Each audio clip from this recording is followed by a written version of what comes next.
ป๊าดโถดอกไม้พี่น้องเอ้ยเนาะทางเขตลาวเฮาดอกยาวคมแฮงพี่น้อง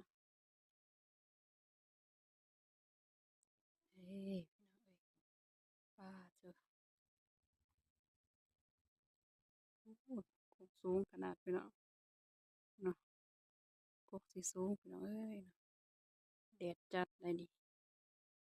ป๊าดเธอสนิทนั่งหมองผมเลยนี่พี่น้องนี่กกกกดอกไม้ป่าพี่น้องนี่เนาะสนิทก็บ่ฮู้ว่ากกอิหยังแบบนี้นี่